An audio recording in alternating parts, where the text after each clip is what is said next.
Hi guys, happy Wednesday if you're watching this on the specific day. If not, happy whatever day it is for you. Hope you're doing well. Let's get rolling into this, into today's stuff. So we're going to look at 10.8 part 2. Last video we did solving exponentials. Today we're going to do solving logarithmic equations. And so just how solving exponentials, we use the logs, we're going to go reverse, right? So solving logs, we're going to have to use exponents. Okay, so first, we're going to look at what happens when our logs are on the, or we have the log base on each side, right? So this is very nice when it happens because it makes things very easy. Because if these are the same, then we know that this portion has to equal that portion. So we just get x plus 3 has to equal 2x plus 7. And if we solve this, whichever way you go, let's see, you could get negative 4 equals x, right? Subtract your 2, subtract your 3, just like you've been doing for years, and we get to our solution, right? So those ones are really easy when they're set up with the same base, and there's only one log on each side. So notice one log, same base, same base. Okay, so a couple things to remember with our properties that we talked about last week, right? Addition goes to multiplication, and subtraction goes to division. I think those are the two main you're going to need when we're doing this. So let's look at this first one. Okay, so notice again, we have our same bases. Right, we've got these same bases, base of 2, base of 2, base of 2. It's a little different than up here because they're not, right, we got more than one on this side. We've got 2 logs. And so first we want to use our property. So we've got multiplication here. We want to condense, or sorry, we've got addition here, which tells us we want to condense to multiplication. And so that tells us log base 2 of 4 times x minus 2 is going to equal log of 2, 3x plus 6, right? And notice now we've got one log on each side, which tells us we can do it the same way we did it up here. And so we just get 4x, let's simplify it, minus 8, right? We just distribute it in, and that has to equal 3x plus 2. So let's go through solving this. If we go through solving this, subtract your 3x, subtract your 3x, add your 8, and what do we get? We get x equals 14.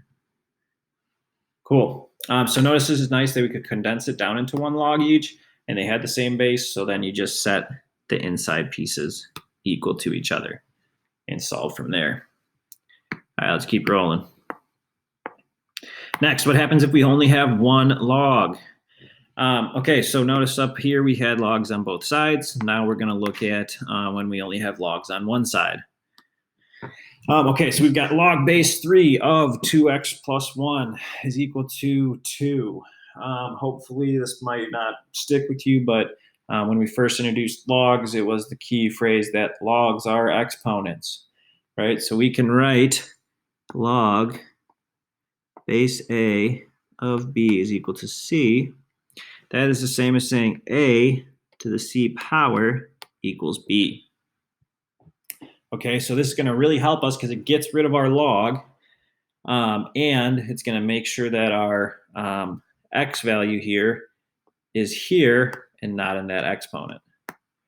Okay, so let's do this. So if we follow this property, we get 3 squared is equal to 2x plus 1. And notice 3 squared, right? You should be able to do that. 3 squared gets you 9. 9 equals 2x plus 1. And from there, you should be able to solve. Subtract 1, you get 8 equals 2x, which tells us that x should equal 4. Right? So when you're given a log with only one log on one of your sides, think about going from log to exponent form. And that'll help you solve a logarithmic equation. So let's keep rolling.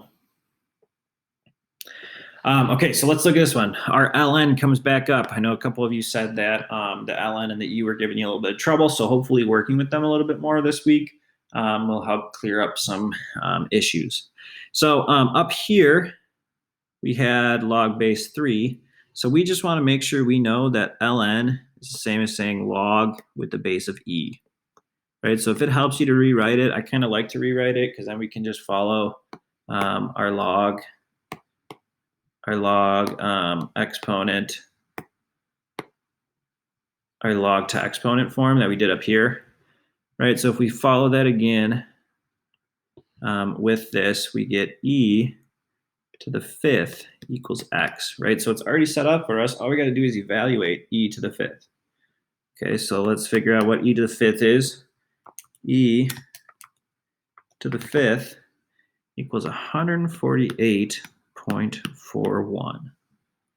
Right, so notice all we had to do was convert it from log to exponential form, right? Log to exponential form, and it came right out for us. Recall that e is not an x, or e is not a variable. E is our number similar to pi. Okay, so let's keep rolling. Going good so far. I think we got 2 left. Pretty beautiful. Hopefully this video will be a little shorter than the last one. I know Monday's video was a little long, so let's keep rolling. Okay, so now we have 2 logs on one side over here. And we want to try to condense it down to 1 so we can use our log to exponent form again. So we've got addition here. Remember, if it was subtraction, it goes to division. But since it's addition, we're going to multiplication. So that would be x times 4, which just gets us 4x.